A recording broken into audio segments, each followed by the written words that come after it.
Hello friends, स्वागत है आपके ईबीएस समाधान के एक और नए लेक्चर में। और जो हमारा सेमेस्टर चल रहा था, सेमेस्टर सेकेंड चल रहा था। और सेमेस्टर सेकेंड की अगर मैं बात करूँ तो यूनिट नंबर 2, जिसके अंदर पी ब्लॉक पढ़ रहे थे, उसके अंदर मैंने स्टार्ट क्या कर रखा था, नोबल गैसेस स्टार्ट कर रखा था। जिसके अंदर हम क्या पढ़ रहे थे, जिनोन को पढ़ रहे थे। जिनोन की हमने प्रॉपर्टीज के बारे में अच्छे से पढ़ लिया था। जो आज हम जो पढ़ने वाले हैं वो पढ़ेंगे जिनोन के कुछ जैसे यौगिक हमने बनाए थे, उनके बारे में सभी बात सेपरेट रूप से हम क्या पढ़ेंगे, उनके गुण संरचनाएं पढ़ेंगे और किस प्रकार से वो रिएक्शन करते हैं उनके बारे में पढ़ने वाले हैं। अगर मैं बात करूं जिनोन डाइफ्लोराइड की, अगर मैं बात करूं तो किस प्रकार से बनते हैं, ये कुछ इस प्रकार से बनते हैं।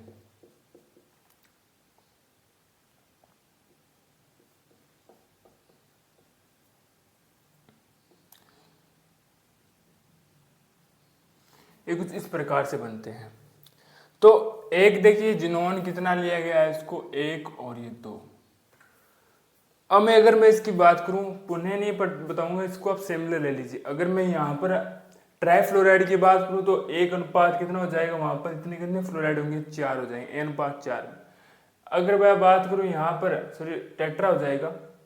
और आगे की अगर बात करूं हेक्सा की बात करूं, 1:6 हो जाएगा। तो इनके अनुपात आप देख लें, जितने आप फ्लोराइड है उतने जिनोन हो जाएगी। उससे हम क्या दर्शा सकते हैं, इनके अनुपात बता सकते हैं। क्या दर्शा सकते हैं, इनके अनुपातों को हम बता सकते हैं। पहले तो लाइन ये होगी कितने अनुपात हम लेते हैं। उससे पहले हमने रिएक्शन भी की थी कि इसको निकल नली लेते हैं, और मैंने इसका जो ताप था वो 400 डिग्री सेल्सियस बताया था आपको। 400 डिग्री सेल्सियस ताप बताया था। अगर अगले की भी बात करें, हमने टेट्राई की अगर बात की तो वहां पर आपको 300 डिग्री सेल्सियस ताप दिखाई दे रहा था। कितना दिखाई दे रहा था, 300 डिग्री सेल्सियस ताप दिखाई दे रहा था। अगर मैं इसकी अगली इसके साथ भी कर लेते हैं हम, अगर मैं इसकी बात करूं, सेम हो जाएगा पर ताप कितना हो जाएगा, 300 डिग्री सेल्सियस। इनको क्या करते हैं, साथ साथ पढ़ लेते हैं, ठीक है। 300 डिग्री सेल्सियस हो गया। और इसके अनुपात की अगर मैं बात करूं तो 1:4 हो जाएगी। अगर और बात करूं तो इसकी 1:6 की मैं अगर अगली रिएक्शन लूं तो 300 डिग्री सेल्सियस ही है, परंतु इसमें जो एक अलग बात हो जाएगी वो मैं ले लूंगा 20 एटमॉस्फेयर दाब ले लूंगा। सभी के अंदर एक बात याद रखना कि जो में प्राप्त होगा वो प्राप्त हो जाता है क्रिस्टलीय ठोस, जो होता है रंगहीन। रंगहीन क्रिस्टलीय ठोस हमें प्राप्त होता है। क्या होता है, रंगहीन क्रिस्टलीय ठोस सभी के अंदर। सभी की बात कर लीजिए, हमें रंगहीन क्रिस्टलीय ठोस प्राप्त होंगे, ठीक है। क्या प्राप्त होंगे, रंगहीन क्रिस्टलीय ठोस प्राप्त होंगे। मैं अगर इसकी बात करता हूं, पहले ही टॉपिक की बात करूं तो ये रिएक्शन हो गए। ये रिएक्शन यहीं पर नहीं होती है। अब क्या करते हैं, एक बल्ब के अंदर इसको, एक बल्ब के अंदर प्रकाश ऊर्जा, ठीक है, नॉर्मल वायुमंडलीय दाब में, ठीक है, शीघ्र रिएक्शन, शीघ्र क्रिया, कितने, लगभग 2 घंटों के लिए। तो ये हो जाती रिएक्शन हो जाती है और हमें क्या प्राप्त होता है, XeF2। क्या प्राप्त होता है, XtF2, ठीक है। कुछ इस प्रकार से रिएक्शन आगे बढ़ती है। अब इनके जब ये बन गए हैं, सारे सारे प्रोडक्ट बन गए हैं, तो एक याद रखना, जो HF होता है, सारे सारे होंगे विद्युत के कुचालक। इन दो की बात करो, ये सारी होंगी बात विद्युत के कुचालक, चालक नहीं करेंगे। और HF की मैं अगर बात करूं, HF के साथ ये क्या होंगे, विलयशील होंगे। क्या होंगे, विलयशील होंगे। HF के साथ ये सभी विलयशील होंगे और यह आयनित नहीं होते हैं। क्या नहीं होते हैं, आयनित नहीं होते हैं। ये जिसके जो कुछ गुण थे, प्रॉपर्टीज थी, जो बातें थी, लगभग आपको ये 3-4 पढ़ने वाले हैं, सभी के अंदर समान देखने मिल जाती है। दो आपने एक अच्छे से पढ़ लिया होगा तो जो बाकी हम 2, 3 से 4 करेंगे उसमें आपको अधिक समय नहीं लगेगा, ठीक है। आयनित नहीं होते। अब रिएक्शनों की मैं अगर बात करूं, इनके भी अगर रासायनिक, ठीक है, गुण तो हो गई एक, इसलिए आपको ठोस दिखाई दे रहे होंगे सभी सभी। HF के साथ क्या होता है, क्रिया करके ये हो जाते हैं विलयशील हो सकते हैं। ठीक है, कुछ इसके गुण हैं, सभी में लिख लेना है गुण। रिएक्शनों की मैं अगर बात करूं, F2 जब यह H2 से रिएक्शन करेगा तो इसे जिनोन मुक्त हो जाएगा। क्या हो जाएगा, जिनोन मुक्त हो जाएगा। ये HF बना लेगा। क्या बना लेगा, ये HF बना लेगा। सॉरी, फ्लोराइड ही कर दीजिए, फ्लोराइड फ्लोरीन Fe नहीं है। ठीक है, F नहीं है यहाँ पर, Fe नहीं है, F ही है। ठीक है, F ही है। ठीक है, यहाँ पर सी किया हुआ है। तो जहाँ पर आपको Fe दिखाई दे रहा है ना, वहाँ पर आप क्या कर लीजिए, F कर लेना इसको। ठीक है, Fe फ्लोराइड है। ठीक है, ये क्या बना लेता है, 2HF बना लेता है। ये इसकी कुछ एक केमिकल रिएक्शन है। ठीक है, एक बार इसको अच्छे से नोट डाउन कर लीजिए। अब क्या करते हैं, इसके कुछ रिएक्शनों के बारे में चर्चा करते हैं। अब क्या करते हैं, कुछ इसके रिएक्शनों के बारे में चर्चा करते हैं। पहला है इसका दुर्बल फ्लोरीकरण। किस प्रकार से होता है देखिए, हम पहले ले लेते हैं XeF2 ले लेते हैं। ठीक है, उसकी जो रिएक्शन है हम क्या करते हैं, CH2 के साथ करवाते हैं। जब CH2 के साथ करवाओगे, जो F है वो एक एक इसके साथ जुड़ जाएगा और जिनोन निकल जाएगा इससे। किस प्रकार से देखिए, इस प्रकार से F। ठीक है,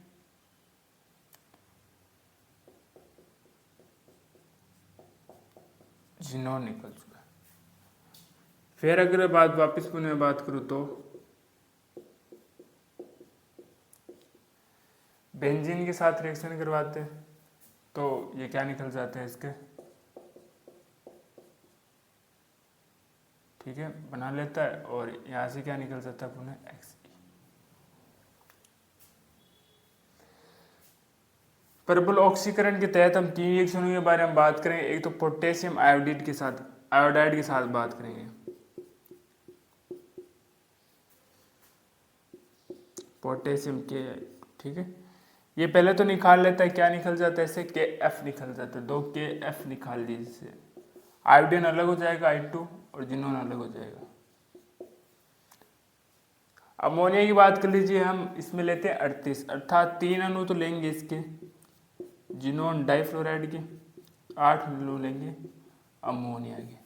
इससे हो जाती है नाइट्रोजन मुक्त हो जाती है। पहले तो याद रखना, नाइट्रोजन मुक्त होती है। नाइट्रोजन अलग कर दिया, जिनोन को भी अलग कर दीजिए, 3Xe बचा। यहाँ पर क्या है आपको दिखाई देता है, F26 दिखाई देता है। और ये क्या बना देते हैं, ये बना देते हैं टोटल NH4F6। इस प्रकार से अम्लीय जल के साथ क्रिया की अगर बात करूं तो 22 का इसके साथ H3O+ लेते हैं। जब इसी साथ ये रिएक्शन करते हैं तो यहां से निकल जाता है HF निकल जाता है। कितने निकलेंगे, 4 HF निकल जाएंगे। क्या निकल जाते हैं, 4 यहाँ से FF निकल जाते हैं। ऑक्सीजन की बात करें तो 2 ऑक्सीजन अलग हो जाएगी। और यहाँ पर क्या बचा है, H2 क्या हो जाएगा, इससे अलग हो जाएगा। प्रबल अम्लों की अगर मैं बात करूं तो ये रिएक्शन कुछ इस प्रकार से होती है, 2HClO4। इसकी बात करूं, इससे भी निकल जाता है, HF निकलता दिखाई देगा आपको, 2HF। बाकी पुनः वैसी हो जाएगी Xe। ये 2 अणु है, ClO4 ट्वाइस।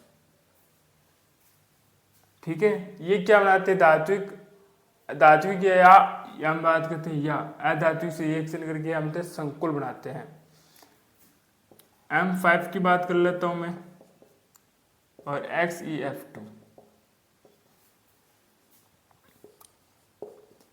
M5 ये क्या बनाते हैं, XFE। क्या बनाते हैं, संकुल का निर्माण है कर लेते हैं। ये क्या थी, इसकी कुछ रिएक्शनें थे। अब इसके बाद हम क्या पढ़ने वाले हैं, इसकी संरचनाओं के बारे में पढ़ने वाले हैं।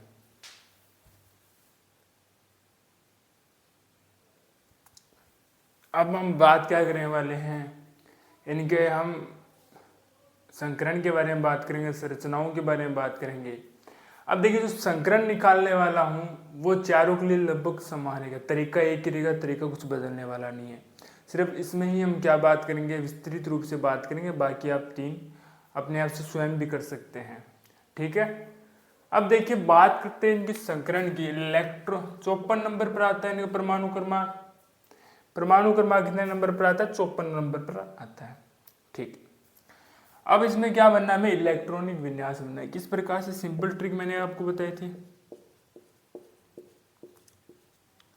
ठीक है, और यहां तक कर लेते हैं 2p 3p 4p 5p 6p 3d 4d 5d और 6d 4f 5f और 6f। कुछ इस प्रकार से हम, अगर आप पीछे वाले इसको यहाँ थोड़ा और बढ़ा लेते हैं 7। ठीक है, अब देखिए इसके अंदर आपको पता है इसके अंदर 2 इलेक्ट्रॉन नहीं जाने, तो इसको हम भर देते हैं 1:2। इसके अंदर 2 पुनः 2:2। फिर आ जाते हैं 2p की तरफ, 2p 6। इसके बाद कर लेते हैं हम 3:2। ठीक है, वापस बात कर लीजिए 3p 6, 3p 6 के बाद 4:2, 4:2 के बाद हम बात करेंगे 3d10, 3d10 की बात करने के बाद में 4p 6, फिर 5s2, 5s2 की बात करने बाद में बात करेंगे 4d10, 4d10 की बात करेंगे बाद में करेंगे 5p6 और 5p6 से बाद में करेंगे। अब देखिए इलेक्ट्रॉन टोटल हो चुके कितने, यहाँ की बात करें तो 10 18 18 और 2 20 30 हो चुके, 36 38 और ये हो गए 48 हो चुके हैं, 54 होते हैं यहाँ तक। 54 कहाँ तक होते हैं, यहाँ तक, यहाँ तक हमारे टोटल हो गए 54 हो चुके हैं। अब देखिए इनको और इसको 2 मिनट, दोनों को इनको 5 मिनट लेते हैं इस प्रकार से। और अगला जो इलेक्ट्रॉन अगर जाने वाला है वो 5d का। इतनी चीज़ों में आपको कुछ कन्फ्यूजन नहीं आनी चाहिए। हमने कुछ नहीं किया, पहले इलेक्ट्रॉनिक विन्यास निकाला इनको, फिर मैं यहाँ तक आया। ठीक है, अब मैं लिख लिया हुआ इस प्रकार से क्या निकाल लिया, इनका इलेक्ट्रॉनिक विन्यास निकाल लिया। अब हमें क्या करना है कि जिनोन को हम देखेंगे निम्न अवस्था में और एक क्या देखेंगे जिनोन को उच्च अवस्था में। ठीक है, मैं फिर से कह रहा हूं कि हमें सिर्फ और सिर्फ क्या करेंगे, जो 4 है उन 4 में सिर्फ एक का ही हम अच्छे से करेंगे, बाकियों को आप अच्छे से समझ जाना। ठीक है, अब हमें क्या करना है, इसी प्रकार से चलता रहेगा, चारों में इस प्रकार से चलेगा। एस के अंदर आपको पता है एक कक्षक होता है तो 5s, पी के अंदर आपको पता है 3 कक्षक होते हैं और डी के अंदर पता है आपको 5 कक्षक होते हैं। ये है अपने 5d कक्षक। अब देखिए कि जो नॉर्मल अवस्था होती है ना, इसके अंदर कितने इलेक्ट्रॉन आपको भरे हुए दिखाई दे रहे हैं, 2, तो इसके अंदर हम 2 भर देते हैं। ठीक है, इसके अंदर टोटल कितने होते हैं, 6, तो इसके अंदर हम 6 भर देते हैं। ये तो थी सामान्य स्थिति अर्थात निम्न अवस्था। अब क्या होता है कि हम क्या देते हैं, इसको कुछ उच्च ऊर्जा देते हैं। क्या देते हैं, उच्च ऊर्जा। उच्च ऊर्जा देने के बाद में क्या हो जाता है, उत्तेजित हो जाता है। क्या हो जाता है, उत्तेजित या उच्च अवस्था कह सकते हो, उत्तेजित अवस्था कह सकते हो। पुनः फिर से हम ऐसे ही बना लेते हैं इनको।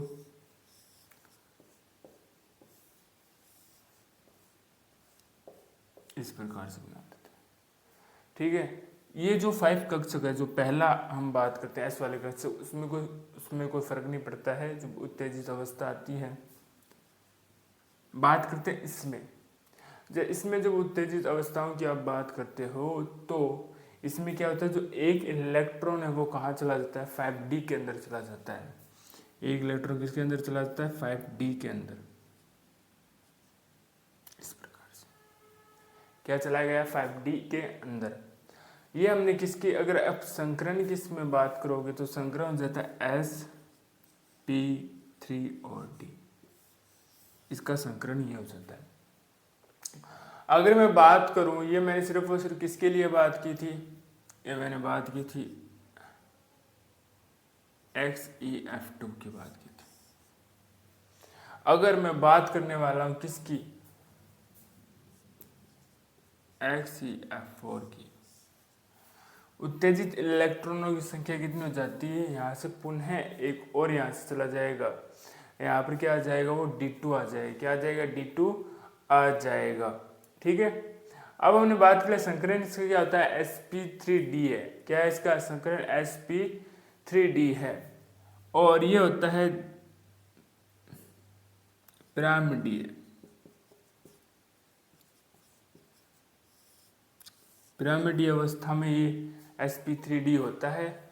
और ये बात करते हैं इनके क्या होता है, देखो अब क्या कहते हैं कि आपको दिखाई देगा विस्पर, विस्पर के सिद्धांत से हम पता करते हैं कि इसमें कितने हैं, बंधित इलेक्ट्रॉन कितने हैं 3 और अबंधित कितने हैं 2। ये हम किसके सिद्धांत से ज्ञात करते हैं, विस्पर के। ठीक है, अब इनकी बात करें, अगर इनको संरचना की बात करें किस प्रकार से इनकी संरचनाएं होती है, तो संरचना में से इस प्रकार से होगी कि इन पर न्यूनतम प्रतिकर्षण बल लगे, क्या लगे, न्यूनतम प्रतिकर्षण बल लगे। ठीक है, क्योंकि जो 3 बंद है और 2 बंद है, क्योंकि जो 2 बंद है आपको दिखाई दे रहे हैं, ये बंद किसके साथ, फ्लोरीन के साथ बंद बनाएंगे, ये फ्लोरीन के साथ किसका बंद बनाएंगे, सिग्मा बंद बनाएंगे, क्या बनाएंगे, सिग्मा बंद बनाएंगे। ठीक है, अब एक इसमें आपको स्क्रीन पर भी दिखाई दे जाएगी, आपको संरचना दिखाई दे जाएगी। यहाँ पर क्या होता है, ये है, ये से बोलते हैं अक्षीय।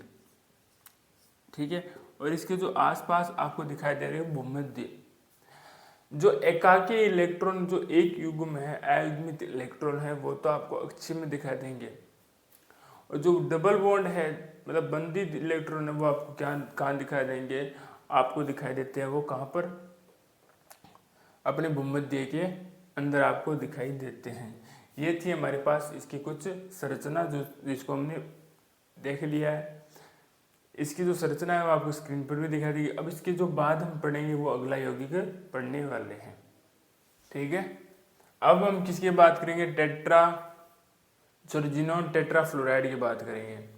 और मैंने इसकी बनाने की जो विधि थी हम सिमिलर होगी उससे, जैसे हमने 300 डिग्री ताप पर अगर गर्म करते हैं तो वैसे ही होगी। ठीक है, और जो गुण थे वो गुण समान रहेंगे, जैसे हमने पहले वाले यौगिक के बारे में पढ़ा था, जिनोन डाइफ्लोराइड के बारे में पढ़ा था। अब सीधे हम क्या बात करेंगे, केमिकल रिएक्शन की बात करेंगे। किसकी बात करेंगे, केमिकल रिएक्शन की बात करते हैं। अब देखिए, जब रिएक्शन की हम बात करते हैं, जिनोन टेट्राफ्लोराइड की जब रिएक्शन पीटी से करते हैं, किससे करते हैं, पीटी से करते हैं, तो एक जिनोन है ना, केमिकल रिएक्शन जितनी भी होगी इसके अंदर, उसके अंदर क्या होगा, जिनोन मुक्त होगा। क्या होगा, जिनोन मुक्त होगा। कुछ नहीं करना आपको, सिर्फ जिनोन अलग कर दीजिए, ये PtF4 हो जाता है। अगली जब रिएक्शन की बात करते हैं, पुनः ये रिएक्शन करता है 2Hg से। जब 2Hg की जब बात करें तो जिनोन वापस मुक्त होगा इससे, और ये बना लेगा HgF2, ये इस प्रकार से यौगिक बना लेगा। ठीक है, और अगले यौगिक की मैं बात करूं तो यह रिएक्शन करता है SF4 ट्वाइस, फिर से जिनोन इससे मुक्त हो जाएगा। जिनोन मुक्त हो गया है और ये बना लेगा अपने, कितने बना लेगा, ये H2, H कितने हैं यहाँ पर 2, फ्लोरीन कितने हैं यहाँ पर 8।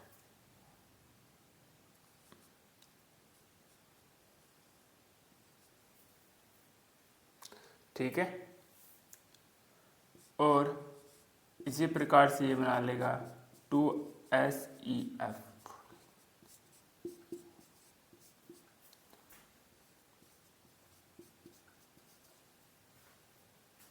ये इसकी थी कुछ केमिकल रिएक्शन। तो इसको थोड़ा सही कर लेना, यहाँ पर टोटल होंगे ये 12, और यहाँ पर उसको सही कर लेना, टोटल कितने होंगे 12 होंगे। कितने होंगे 12। अब या बात करते हैं हम HCl के साथ रिएक्शन करवाते हैं। किसके साथ कराते हैं? HCl के साथ में, HCl के साथ रिएक्शन F4 जो HCl है हम ले लेंगे 4 ले लेंगे। 4 HCl लेने पर जिनोन अलग हो जाता है, सभी में जिनोन अलग ही होगा। 4 HF बना लेगा और 2 क्लोरीन मुक्त हो जाएगी। अमोनिया की बात करते हैं। अमोनिया साथ रिएक्शन देखते हैं।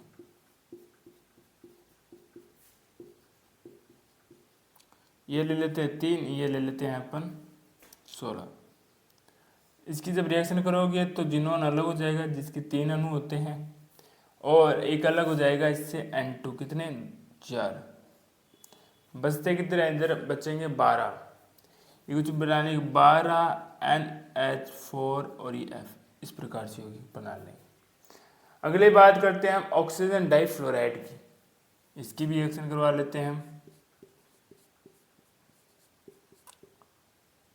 Oxygen difluoride, oxygen difluoride. अब बात करें तो इससे भी क्या हो जाता है? जिनोन मुक्त हो जाता है। क्या हो जाता है? जिनोन मुक्त। और ये बना लेता है F6O2। ठीक है। हाइड्रोजन के साथ रिएक्शन की बात करते हैं। हाइड्रोजन के हम 2 अणु लेंगे 400 डिग्री सेल्सियस पर, तो ये X तो निकाल ही लेगा और 4 निकल जाएगा, 4 HF निकल जाते हैं। क्या निकल जाते हैं? इससे 4 FF निकल जाते हैं। अब बात करते हैं इसकी संरचना की। क्या बात करते हैं? संरचना की। समान इलेक्ट्रॉनिक विन्यास तो यही रहने वाला है इसका। ये थी इसकी निम्न अवस्था। क्या थी? निम्न अवस्था। निम्न अवस्था में कोई चेंज नहीं होगा, परंतु जब मैं जिनोन टेट्राफ्लोराइड की जब बात करता हूँ तो ये उत्तेजित अवस्था में हो जाते हैं। उत्तेजित अवस्था में हो जाने के कारण क्या होगा? इसका एक इलेक्ट्रॉन और निकल जाएगा इस प्रकार से। इसमें आपको क्या कितने दिखाई दे रहे हैं? अयुग्मित इलेक्ट्रॉन कितने दिखाई दे रहे हैं? 4 दिखाई दे रहे हैं। बंधित इलेक्ट्रॉन कितने दिखाई दे रहे हैं? 2, जिसको वापस विस्पर्श नियम से ज्ञात करते हैं। और इसकी जो संरचना है पिरामिडियन ही होगी, अष्टफल की होती है इसकी। इसकी कैसी होगी? अष्टफल के रूप में होगा। इसका संकरण देख लीजिए, sp3 और d2, sp3d2 हो जाता है। क्या हो जाता है? इसका sp3d2 हो जाता है। अब वैसे इसकी जैसे ये क्या बना रहा था? रेखीय बना रहा था। नहीं लिखा हो तो लिख लेना, ये बना रहा था रेखीय। इसमें देखिए जो बंदी इलेक्ट्रॉन ना, बंदी इलेक्ट्रॉन वो होते हैं 2। जो 2 बंदी, और उसमें अंतर दिखाई देगा। तो इसमें जो अबंदी इलेक्ट्रॉन थे वो थे अक्ष के अंदर, परंतु यहाँ पर क्या हो जाएंगे? ये है बंदी इलेक्ट्रॉन आ जाएंगे। वहां पर थे अबंदी, यहाँ पर क्या थे? बंदी इलेक्ट्रॉन आ जाएंगे। और ये जो 4 आपको अयुग्मित इलेक्ट्रॉन दिखाई दे रहे हैं, अर्थात जो अबंदी इलेक्ट्रॉन दिखाई दे रहे हैं, वो आ जाते हैं भूमध्य रेखा पर, भूमध्य पर।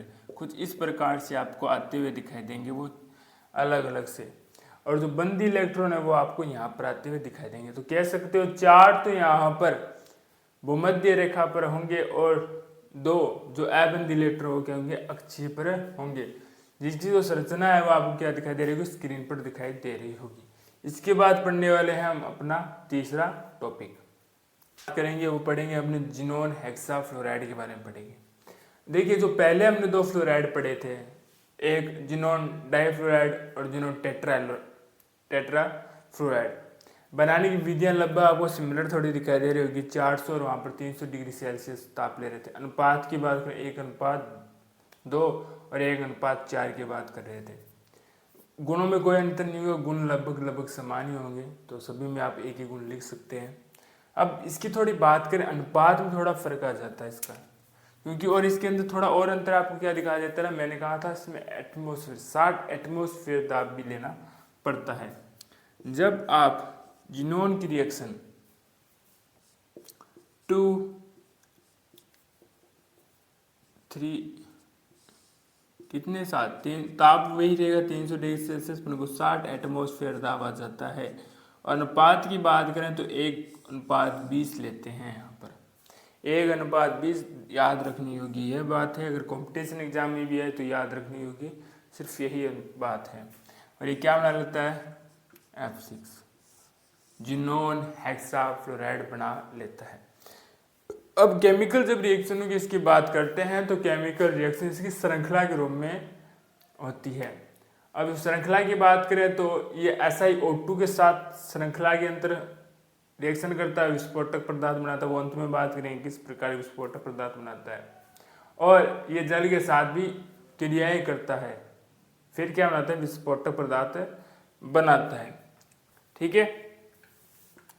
जो अंत में मैं बात करूँ हाइड्रोजन के साथ, जैसे उसने हमने 2 अभिक्रियाओं की थी, वैसे आप अंत में हाइड्रोजन के साथ रिएक्शन कर सकते हो। ठीक है। हम सिर्फ 2 यहाँ पर श्रृंखला या अभिक्रियाओं के बारे में बात करने वाले हैं।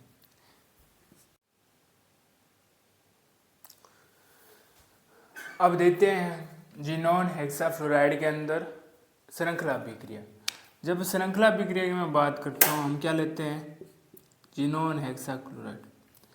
इसके लिए हम इसके लेते हैं 2 अणु। कितने लेते हैं, 2 अणु, और इसकी रिएक्शन कराते हैं SiO2 से।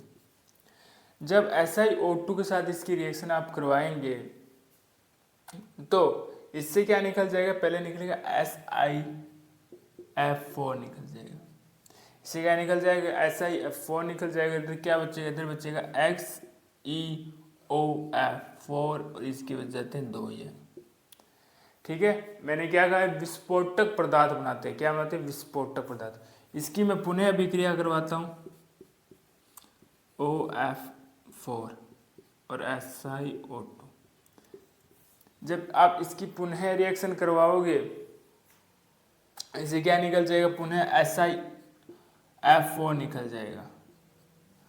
क्या निकल जाएगा, SiF4 निकल जाएगा। और इधर कितने बचेंगे, क्योंकि टोटल थे यहाँ पर 8, जिसमें से मैं 4 निकाले, इधर कितने बच जाते हैं, इधर केवल और केवल 2 बच जाते हैं। तो ये कुछ इस प्रकार से हो जाएगी 2XeO2। 2 यहाँ थे तो 2 2 4 जाते हैं, और यहाँ पर क्या बचता है, F2। ठीक है। फिर इसके आगे और रिएक्शन को बढ़ाते हैं, श्रृंखला अभिक्रिया को।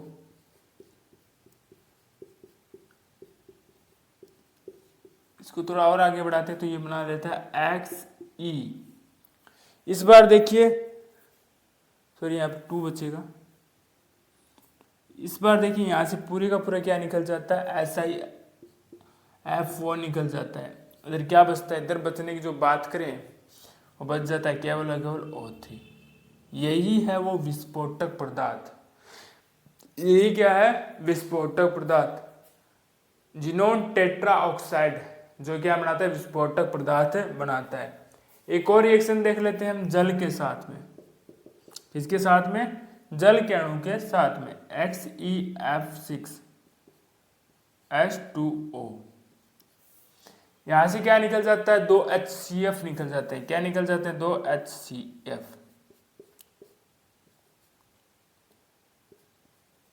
इधर कितने बच जाते हैं, ये पुनः लिख लेता हूं मैं इधर, यहां पर वापस आ जाएगा ये। F की बात करोगे, F बच जाते हैं यहाँ पर 4, तो यहाँ पर क्या जाए थे, 4। पुनः इसकी रिएक्शन करवाइए, यहाँ पर अब बचेंगे 2F, और यहाँ से पुनः निकल जाएंगे 2HF। थोड़ा और इस रिएक्शन को मैं आगे बढ़ाऊं तो देखिए, पुनः इस रिएक्शन को थोड़ा सा और आगे बढ़ाता हूं तो यहाँ से क्या निकलता है, Xe। ऑक्सीजन यहाँ पर 2 थी, यहाँ पर सॉरी 2 हो जाएंगे, और यहाँ पर इस बार कितने हो जाएंगे, 3। तो यहाँ से क्या निकालेगा, 2H। दोनों के अंत में देखिए विस्फोटक पदार्थ बनाता है, जो श्रृंखला अभिक्रियाओं के द्वारा होता है। क्या बनाता है, विस्फोटक पदार्थ, विस्फोटक पदार्थ। संरचनाओं की मैं बात करता हूं तो इस बार भी क्या हो जाते हैं, उत्तेजित अवस्था में हो जाएंगे। उत्तेजित अवस्था के अंदर हो जाने के कारण ये जो आपको एक इलेक्ट्रॉन दिखाई दे रहा है वो कहां पर चला जाता है, इधर चला जाता है। क्या चला जाता है, इधर चला जाता है। और इसकी जो वो संक्रमण अवस्था है वो क्या हो जाती है, sp3 और क्या दिखाती है, D3। ये आपको जो दिखाई देती है संकरण, ये होता है द्विपिरामिडीय। ये क्या होते हैं, द्विपिरामिडीय होते हैं। और ये होते दिखाई कैसे देते हैं, आपको अष्टफलकीय दिखाई देंगे। अब देखिए इसके अंदर वही विस्पर के नियम के अनुसार कोशिश इनकी यही रहती है कि प्रतिकर्षण क्या हो, न्यूनतम हो, प्रतिकर्षण क्या हो, न्यूनतम हो। और जो विस्पर के सिद्धांत की बात करते हैं तो इसमें अबंदी इलेक्ट्रॉन आपको कितने दिखाई दे रहे हैं, 6 दिखाई देंगे, और बंदी इलेक्ट्रॉन क्या पर है, यहाँ पर आपको एक ही दिखाई दे रहा होगा। ठीक है, ये हमने क्या पढ़ लिया, तीनों के तीनों जिनोन डाइफ्लोराइड, जिनोन टेट्राफ्लोराइड और जिनोन हेक्साफ्लोराइड के बारे में पढ़ लिया है। अब हम 3 सिमिलर सी चीजें हैं उनको एक बार देख लेना। ठीक है, इसके बाद हम क्या पढ़ने वाले हैं, फ्लोराइड और ऑक्साइड के और जिनोन के मध्य जो संबंध होगी उनकी संरचनाओं के बारे में पढ़ेंगे और उनकी केमिकल रिएक्शन के बारे में पढ़ने वाले हैं। अब बात करेंगे ऑक्सीफ्लोराइडों के बारे में बात करेंगे। ठीक है, ऑक्सीफ्लोराइडों के बारे में आपको दिखाई दे रहा होगा 3 प्रकार के होते हैं, जिनोन ऑक्सीफ्लोराइड, जिनोन ऑक्सी टेट्राफ्लोराइड और जिनोन डाई ऑक्सीफ्लोराइड। ठीक है, इनके बनाने की हम बात करते हैं। जब बनाते हैं आपने पहले पढ़ रहा होगा जिनोन टेट्राफ्लोराइड की अगर बात करें उसका आप जल अपघटन करवाते हैं तो हम तीनों को तीनों एक साथ में प्राप्त कर सकते हैं। तो तीनों को साथ में ही बात कर लेते हैं। देखिए मैं क्या कह रहा था, मैंने कहा जिनोन को फ्लोराइड को आप जल अपघटन करते हो, जब जल अपघटन करते हो तो इससे कितने निकल जाते हैं, 2 HF निकल जाते हैं। यहाँ पर क्या बचता है, -80 डिग्री सेल्सियस। ठीक है, यहाँ पर क्या बचता है, यहाँ पर बचता है XeO और F2 हम प्राप्त करते हैं। तो इसको सिर्फ और सिर्फ हम टेट्राफ्लोराइड, जिनोन टेट्राफ्लोराइड की बात करते हैं उससे प्राप्त कर सकते हैं। और जब इन दोनों के प्राप्त करने की बात आए तो आप इसकी रिएक्शन हम किससे करते हैं, जिनोन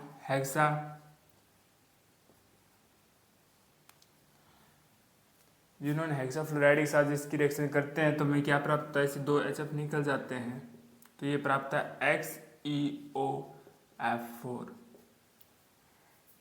टेट्राफ्लोराइड प्राप्त होता है। और इसकी अगर और थोड़ा इस रिएक्शन को आगे बढ़ाएं, यहाँ पर क्या था, O4 था ना, OF4। ठीक है, जल के साथ पुनः इसकी रिएक्शन करवाई मैंने, ये बनाता है XO2F2, 2 HF निकल जाता है इधर से। ठीक है, एक तो यह विधि है। और हमने थोड़ा पीछे भी की थी, मैंने कहा था कि हम क्या करते हैं, SI के साथ रिएक्शन करते हैं, SiO2 के साथ। जब SiO2 के साथ रिएक्शन कराते हो तो SiF4 निकल जाता है इधर से। इधर की बात करूँ मैं, XeOF4 इधर बच जाता है, तो इससे भी निकाल सकते हैं हम इसको। और पुनः इस थोड़ी सी रिएक्शन को और आगे बढ़ाओगे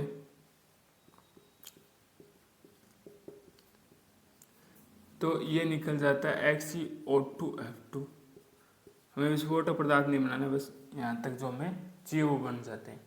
ठीक है, ये मैंने ना अलग अलग तीनों जो रिएक्शन है, ये दो थी, ये वाली 2 रिएक्शन, ये टेट्राफ्लोराइड की बात करते हैं, और ये 2 जो रिएक्शन आपको दिखाई दे रही थी जिनोन डाइऑक्साइड डाइफ्लोराइड की बात करते हैं।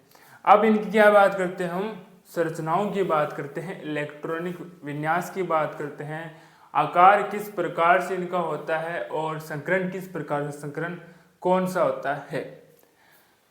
वैसे ही स्टार्ट वापस पुनः करने वाले 5 फेस आपको पता होगा, पीछे पढ़ लिया 5P और 5D की अगर मैं बात करता हूँ तो आपको पता होगा S के अंदर 2 कक्षक, P के अंदर बात करूँ 3 कक्षक और D की बात करूँ तो मैं कितने होते हैं, 5 कक्षक।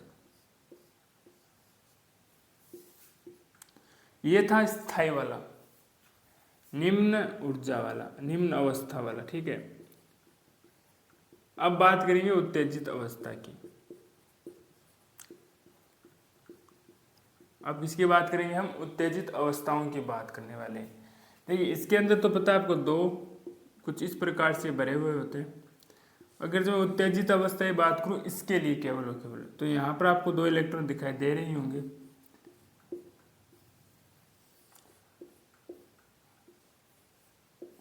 अब उत्तेजित अवस्था की बात करूँ, सिर्फ और सिर्फ क्या होंगे, ये जो दिखाई दे रहे हैं बंधित इलेक्ट्रॉन है वो केवल और केवल यहाँ पर 2 होंगे, बाकी सभी क्या होंगे, इस प्रकार से निकल जाएंगे।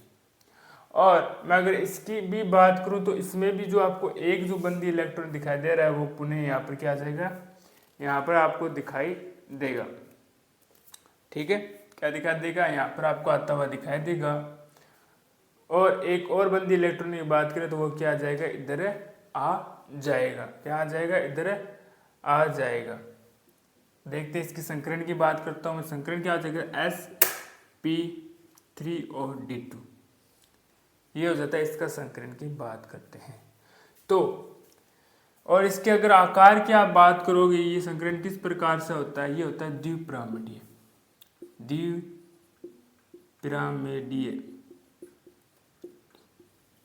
ठीक है। आकार इसका आपको देख सकते हो टी आकार का। ठीक है, मैं इनकी बात करूं, उत्तेजित अवस्था की बात करूं तो कुछ इस प्रकार से ये दिखाई देंगे आपको।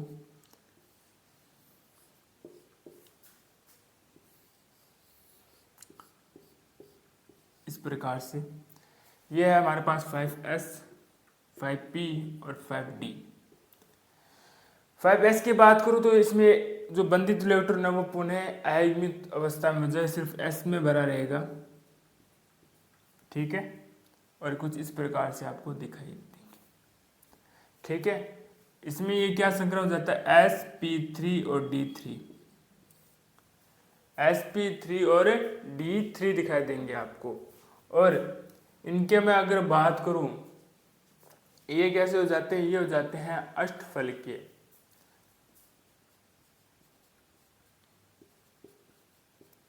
अष्टफलकीय। और आकार की बात करूं, संकरण अष्टफलकीय, और आकार की बात करूं वर्ग पिरामिडीय।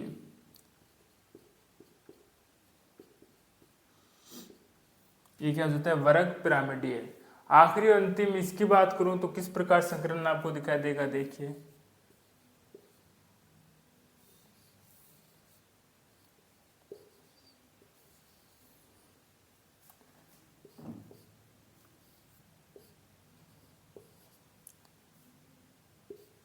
इसमें आपको कोई भी बंधित इलेक्ट्रॉन नहीं दिखाई देगा, कुछ इस प्रकार से हो जाएंगे ये। ठीक है, sp3d4। ठीक है, और संकरण किस प्रकार का आपको दिखाई देगा, त्रिकोणीय, त्रिकोण पिरामिडीय।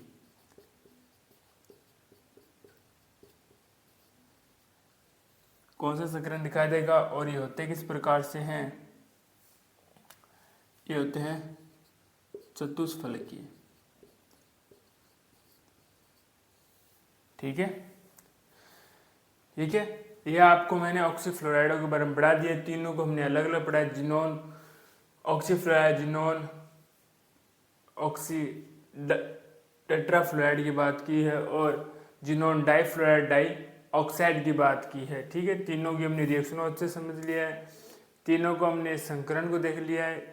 ये जो निम्न अवस्था है वो तीनों के अंदर बनेगी, और जो इसकी जो संरचनाएं हैं वो आपको स्क्रीन पर दिखाई दे जाएगी। अच्छे से उसको पॉज कीजिए, अच्छे से कॉपी में नोट डाउन कीजिए, और बार बार आप इसको लिखेंगे ना, संरचनाएं आपको याद हो जाएगी इसमें। और आखिरी और अंतिम पढ़ने वाले हैं, एक बार क्या कीजिए, इस सभी को नोट डाउन कीजिए, फिर अपना अगले टॉपिक की तरफ चलते हैं।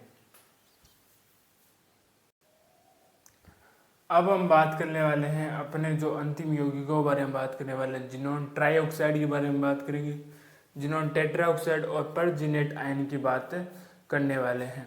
अब जो जिनोन ट्राईऑक्साइड को हमने बनाया था पिछली क्लासों के अंदर, सॉरी पीछे जो हमने जो थोड़ी देर पहले किया था, फ्लूइडो की बात करें तो उसके अंदर हमने इसको निर्माण किया था। किस प्रकार से किसकी संरचना होती है वह देख लीजिए केवल। इसको हम XeO3 विस्फोटक पदार्थ हमने अंत में इस प्रकार से बनाया था। ठीक है, ये पुनः नहीं बनाऊंगा, हमने बना चुके हैं इसको। और देखिए इसमें थोड़ी सी एक और बात आपको दिखाई देगी कि जब ये XeO3 दिखाई दे रहा है आपको, ये दिखाई दे रहा है O3, और जब इसकी रिएक्शन आप OH-3 से इसकी जब रिएक्शन करते हैं तो ये कुछ इस प्रकार से बना लेगा, XeO6-4 और H प्लस यहाँ से निकल जाएगा 3H प्लस। कुछ इस प्रकार से इस रचना का निर्माण भी करते हैं। ये जो संरचना आपको दिखाई दे रही है यही परजीनेट आयन कहलाती है। यही क्या कहलाती है? परजीनेट आयन कहलाती है।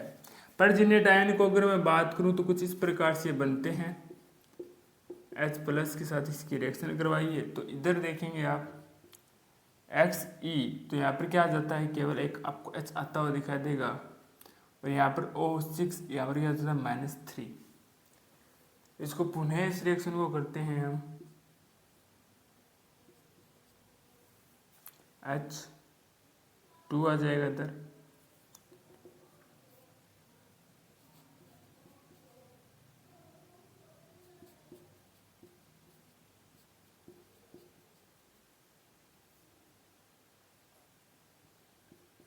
-2 आ जाएगा। इसको थोड़ा सा और आगे करते हैं।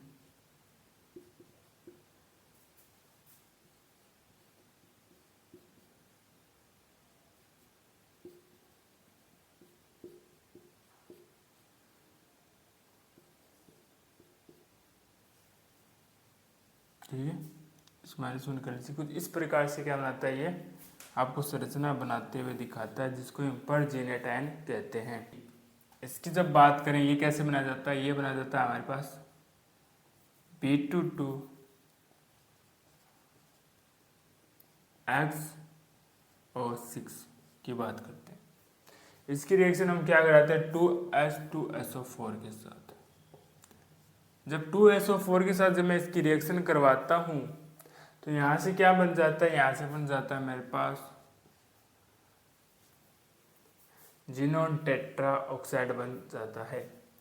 और इसकी बात करूँ तो ये निकल जाता है यहाँ से B2SO4, कितने निकल जाते हैं? 2। कितने निकल जाते हैं? 2 निकल जाते हैं। और यहाँ से बात करो जल के अणु की तो 2 जल के अणु भी यहाँ से निकल जाते हैं। यहाँ से क्या निकल जाते हैं? 2 जल के अणु जो प्रोडक्ट चाहिए था वो बन जाते हैं। अब वही मैं पुनः इनके संकरण व आकारों की अगर मैं बात करूँ तो आपको पता है, सिर्फ मैं उत्तेजित अवस्था को इधर दर्शाने का प्रयास कर रहा हूँ, किस प्रकार से होते हैं, किस प्रकार से नहीं होते। हमें पता है इसको 5S की बात करेंगे या 5P की बात करेंगे या 5D की बात करेंगे। इधर और पुण्य बना लेता हूँ इसी प्रकार से।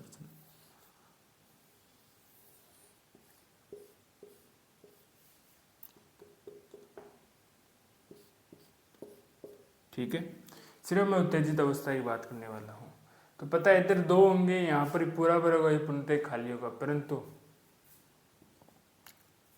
अगर मैं इसकी बात करूँ,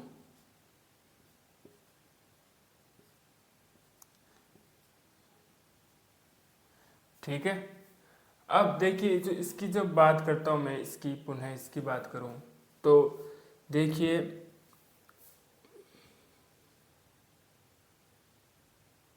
ठीक है, तो इसके अंदर भी ये 1 इलेक्ट्रॉन दिखाई देगा, वो भी यहाँ पर आ जाएगा। अब देखिए जो इसका जो संकरण है वो sp3 होता है। आप सर कहेंगे सर भाई डी वाला कहाँ गया? ये जो डी है ना, डी, ये क्या करेंगे? पी और डी पाई बंद बनाएंगे। पी पाई और डी पाई क्या बनाएंगे? डी बंद बनाएंगे। बंद बनाने के लिए पी में लिए जाएंगे। और अगर मैं यहाँ की बात करूँ, इसकी भी बात करूँ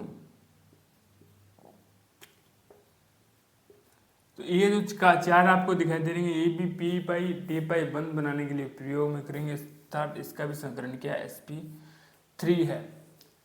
अब मैं अणु के आकार की बात कर लेता हूँ, कक्षक की बात कर लेता हूँ, तो ये आपको दिखाई देंगे, वो दिखाई क्या देंगे? त्रिकोण डी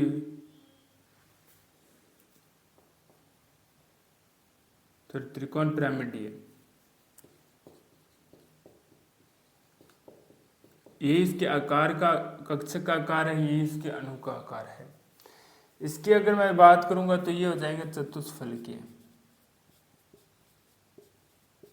ये आकार इसका। और जब हम परजीनेट आयन की बात करते हैं तो सिमिलर सी चीजें आपको यहीं पर दिखाई देती है। ठीक है, अच्छे से आपको समझ में आ गया होगा। फिर अब क्या बात करनी है? इसके बाद में जो बात करने वाले हैं बात करेंगे किसकी? अब जो जिनोन है उसके आकार की बात करने वाले हैं। आशा करते हैं आपको ये अच्छा से लेक्चर समझ में आया होगा। कोई भी फिर भी डाउट्स है चूँकि लगभग पी ब्लॉक खत्म हो चुका है, केवल जेनोन के आकार के बारे में थोड़ी सी चर्चा करेंगे, वो वीडियो भी आपको जल्द मिल जाएगा। और पी ब्लॉक से जो रिलेटेड जो भी हम A to Z थे, हमने इतना लंबे लेक्चर चलाए हैं, एक एक चीज़ को कवर करने का प्रयास किया, कोई चीज़ नहीं छोड़ी है। तो आशा करते हैं आपको भी ये चीज़ें सारी समझ में आएगी। फिर भी कोई डाउट्स रह रहे हैं आपके मन में, पी ब्लॉक जितना भी हमने पढ़ लिया है, हेलोजन नोबल गैस बारे में जितना पढ़ लिया है, ठीक है, कोई भी डाउट्स रह रहा है आपके मन में तो आप क्या कीजिए, कमेंट्स बॉक्स में लिख दीजिए। आने वाली क्लास में सोल्यूशन ज़रूर दिया जाएगा। और इसके बाद जो अपनी अगली यूनिट है सेमेस्टर सेकेंड की डी ब्लॉक, वो स्टार्ट करेंगे। धन्यवाद, मिलते हैं आपको एक और लेक्चर में।